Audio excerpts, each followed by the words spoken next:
Bonjour, bien-aimés dans le Seigneur Jésus-Christ, chers téléspectateurs de votre chaîne LTDE, la chaîne des disciples, que le nom de notre Dieu soit glorifié. Bienvenue dans ce nouveau numéro, un numéro très spécial. Car aujourd'hui, nous allons parler des deux médiateurs. Car depuis le psaume 65 jusqu'au psaume 68, nous parlons de la louange à l'Éternel. Alors, c'est qui les deux médiateurs? Bienvenue dans votre émission à la lumière du psaume 68. Que notre Dieu vous bénisse.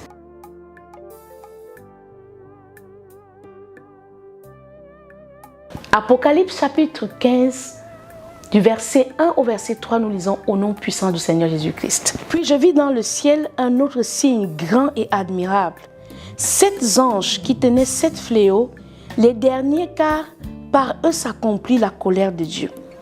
Je vis comme une mer de verre mêlée de feu, et ceux qui avaient vaincu la bête et son image et le nombre de son nom, debout sur la mer de verre, ayant des harpes de Dieu. Et ils chantent le cantique de Moïse, le serviteur de Dieu, et le cantique de l'agneau en disant: tes œuvres sont grandes et admirables, Seigneur Dieu Tout-Puissant, tes voies sont justes et véritables, Roi des nations. Bien-aimés dans le Seigneur, nous parlons des deux médiateurs. Nous venons de lire dans le livre Apocalypse chapitre 15, du verset 1 au verset 3, bien-aimés, que nous avons évidemment Moïse qui a servi comme premier médiateur et Jésus-Christ qui a mis fin à la sacrificature pour nous introduire sous le parrainage d'un père.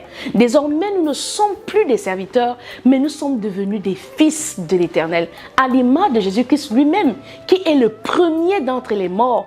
Car lorsque l'Esprit a engendré Jésus-Christ, l'Esprit qui a engendré Jésus-Christ a été pourvu lorsque le voile du temple s'est déchiré, pour que désormais nous ne soyons plus un royaume de sacrificateurs, mais un royaume de fils, bien-aimés dans le Seigneur. Aujourd'hui, à la lumière du psaume 68, nous allons parler de ces deux médiations-là. Que notre Dieu te bénisse au travers de ce numéro. Alors, sachant que nous parlons de la louange, bien aimé, l'alliance est égale à la louange. Car nous avons vu ici que lorsque les anges se sont tenus dans le ciel avec la harpe qui chantait des cantiques à l'Éternel, car nous avons dit que la louange est tacite, elle est une partie de l'Éternel, elle fait partie de tout ce que nous pouvons apporter à Dieu, car cela est l'image même du Dieu et ce que nous pouvons lui offrir en retour, car tout ce qu'il a fait pour nous n'a pas de prix. Bien aimé dans le Seigneur, nous introduisons donc cela par le verset 3 de Apocalypse chapitre 15 qui nous dit Moïse d'abord comme premier médiateur et puis l'agneau comme le médiateur qui met fin à toutes les alliances et qui nous transforme donc de cet état de faiblesse par la chair pour devenir aujourd'hui des temples de l'Éternel, des vases du Dieu très saint, des demeures de l'Esprit de l'Éternel. Bien-aimés dans le Seigneur, dans la paix ou dans la première alliance ou sous la première médiation, les psaumes sont enracinés dans le Pentateuque. Pour ceux qui ne connaissent pas, le Pentateuque, c'est l'ensemble des 5 premiers livres de la parole de Dieu. Le Pentateuque est chez les chrétiens l'ensemble des 5 premiers livres de la Bible. Et pour les Juifs, l'ensemble de ces 5 livres s'appelle donc la Torah. Je ne sais pas si tu as entendu parler de la Torah, cela pour toi ne sera donc plus un mystère. C'est cela le Pentateuque. Et nous pouvons voir l'exemple de ce que nous disons dans le psaume 78 que nous lisons au nom du Seigneur Jésus-Christ. Dans le psaume bien-aimé 78, nous allons commencer la lecture du verset 2 au verset 7 que nous lisons au nom du Seigneur Jésus-Christ. J'ouvre la bouche par des sentences, je publie la sagesse des temps anciens. Ce que nous savions, ce que nos pères nous ont raconté, nous ne le cacherons point à leurs enfants. Nous dirons à la génération future les louanges de l'Éternel et sa puissance et les prodiges qu'il a opérés. On voit ici que nous sommes dans l'ancienne alliance, mais il y a déjà la louange. Et cette louange est transmise de génération en génération, à savoir le Dieu d'Abraham, le Dieu d'Isaac et le Dieu de Jacob. Il est important que tu comprennes que la louange, il ne peut pas être dissociée de l'Éternel. La louange est le motif même par lequel Lucifer perd sa place dans le royaume des cieux. Parce que lorsque tu parles de Dieu, la louange lui est attribuée de manière tacite. Tu ne saurais louer l'Éternel en esprit et en vérité sans lui reconnaître la louange, les mérites de sa gloire. Car la louange, c'est dire à Dieu les mérites de sa gloire. Et beaucoup de personnes pensent que les psaumes ou alors la louange ne vient naître que lorsqu'il y a la classification des Lévites. Non, la louange était déjà introduite, dissimulée dans la qualité de l'adoration des pères avant nous. Parce que lorsqu'on lit le psaume 78, on parle ici de l'histoire des anciens avant la deuxième médiation ou alors l'alliance, la nouvelle alliance, celle de Jésus-Christ de Nazareth. Verset 5. Il a établi un témoignage en Jacob, il a mis une loi en Israël et il a ordonné à nos pères de l'enseigner à leurs enfants, pour qu'elle fût connue de la génération future des enfants qui naîtraient et que, devenus grands, ils en parlassent à leurs enfants afin qu'ils missent en Dieu leur confiance. Bien-aimé, si tu parles de Dieu, tu lui dois de la louange. Si tu parles de l'Éternel, ta louange lui est due. C'est pourquoi, bien-aimé, le psaume 1 ou le psaume 1er est inauguré par la louange. Et nous avons aussi lu ici dans le livre de 2 Pierre que lorsque nous parlons des choses qui sont dues au culte raisonnable, on commence par les cantiques.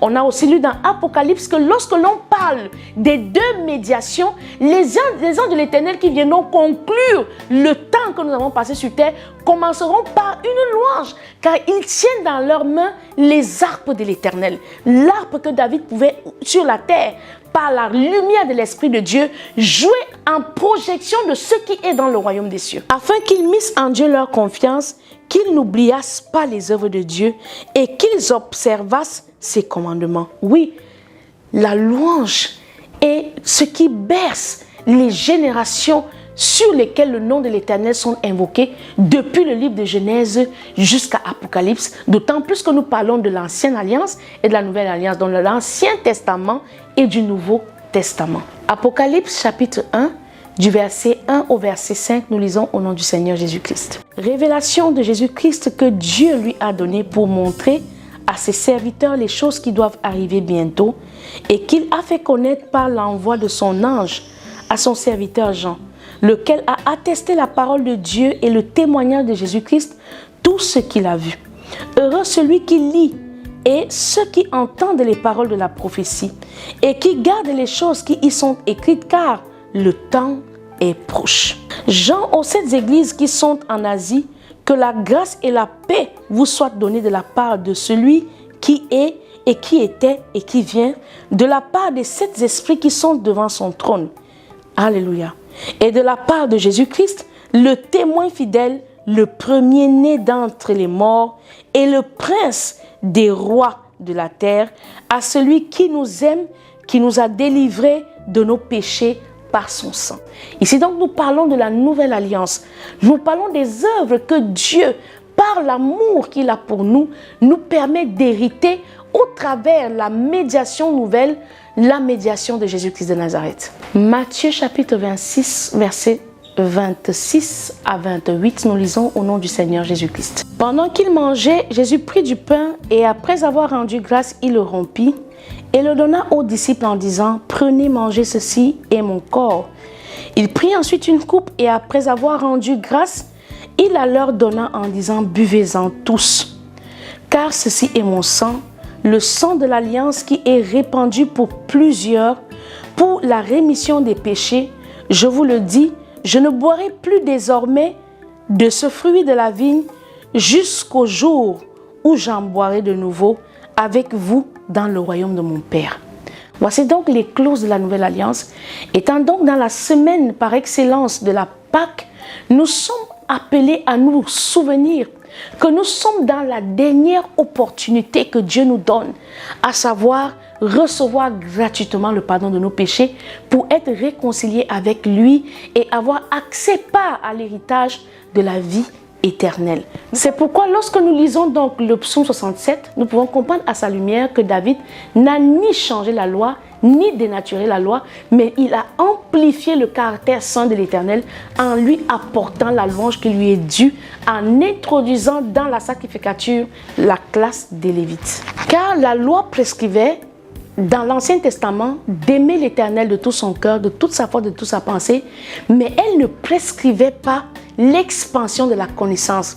David donc, ayant touché dans la révélation par l'Esprit de Dieu combien Jésus-Christ se fera un sauveur personnel pour nous, comment Dieu devait devenir le secours de chacun au travers de l'action du salut, l'œuvre merveilleuse de la croix, David nous introduit dans la révélation de la connaissance connaissance de qui Dieu est. Lorsque nous apportons des offrandes à l'Éternel dans l'ancienne alliance, c'était pour la réconciliation et le pardon des péchés. Mais nous n'avons pas accès à la connaissance de qui Dieu était, car la connaissance est cachée dans la révélation elle-même qui est la présence de l'Esprit de Dieu. Donc David nous introduit par la louange dans les profondeurs de la révélation. Il faut que tu comprennes que la louange est un attribut du ministère. La louange est un volet qui donne accès à la connaissance de Dieu. Lorsque l'on loue Dieu, on le loue pour qui il est. On ne le loue pas pour qui il est pour notre mère spirituelle. On ne le loue pas pour qui il est pour notre foyer. On le loue parce que nous connaissons qu'il est Dieu. David donc, connaissant le Dieu de la loi, dans son amour et dans sa bonté, et non dans la loi seulement, il en a fait un tonus de chantre. Non pour remplacer le culte selon la loi, mais pour ajouter afin de soutenir la célébration du Dieu de la loi. D'où la classe des Lévites, assistants sacrificateurs, pour diriger le chant dans le tabernacle jour et nuit. Par cet acte, David apporte la réconciliation. Par cet acte, David annonce le côté amour. Le Dieu de la loi se fera proche. Le Dieu de la loi deviendra Emmanuel. Par cet acte, David révèle à ceux qui sacrifient, à ceux qui apportent des offrandes, que Dieu n'est pas seulement l'Éternel Dieu souverain, le Dieu juste, le Dieu très puissant, mais il est aussi un Père. Donc David n'apporte pas la classification des Lévites comme pour apporter de la légèreté au culte, non, mais au contraire, pour être des assistants sacrificateurs, pour magnifier le Dieu de la loi, en ajoutant 4000 Lévites pour louer l'Éternel aux côtés des sacrificateurs dans l'ancienne alliance et désormais pour toi et moi dans la nouvelle alliance, nous-mêmes donnant à l'Éternel le fruit de nos lèvres. Pourquoi? Pour avoir fait de lui nos délices. Car dans la nouvelle alliance, la clause de la loi de la nouvelle alliance, c'est que la crainte de l'Éternel soit bâtie dans le profond de ton cœur. Et c'est quoi la crainte de l'Éternel? Le psaume 1 nous le dit, ne marche pas en compagnie des méchants, ne t'assieds pas en compagnie des moqueurs, bien-aimés dans le Seigneur, mais trouve ton plaisir dans la loi. Médite la parole de Dieu jour et nuit, aime-la, chéris-la, elle te plantera au bord du fleuve d'eau vive et toi, en tant qu'arbre, tu porteras ton fruit en ta saison. Donc, tu auras sur tes lèvres ce fruit de la louange-là qui est digne d'être donné à l'Éternel. Et non à nos maris, et non à nos concubins, et non à notre quête de l'argent, car beaucoup se rabaissent. Beaucoup sont devenus des mendiants de l'approbation et donnent leur louange aux hommes qui, eux, ne peuvent sauver, car le salut ne se trouve qu'en un seul nom, c'est dans le précieux nom de notre Seigneur Jésus-Christ. Psaume 68, nous lisons au nom puissant du Seigneur Jésus-Christ. Au chef des chants de David, Psaume 68, je lis au nom du Seigneur Jésus. Dieu se lève, ses ennemis se dispersent, et ses adversaires fuient devant sa face. Comme la fumée se dissipe, tu les dissipes, comme la cire se fond au feu, les méchants disparaissent devant Dieu. Mais les justes se réjouissent, ils triomphent devant Dieu, ils ont des transports d'allégresse. Chantez à Dieu, célébrez son nom, frayez le chemin à celui qui s'avance à travers les plaines. Vous voyez donc que en chantant, en livrant à Dieu le fruit de nos lèvres, nous faisons pour lui une œuvre formidable. Nous lui frayons un chemin au travers les plaines de nos vies. L'Éternel est son nom, réjouissez-vous devant lui. Le Père des orphelins, le défenseur des veuves, c'est Dieu dans sa demeure sainte. Dieu donne une famille à ceux qui étaient abandonnés. Il délivre les captifs et les rend heureux. Les rebelles seuls habitent des lieux arides. Bien-aimé, si tu n'as pas une famille, si tu vis dans la rue, si ce message te trouve et que tu n'as pas où dormir, loue l'Éternel.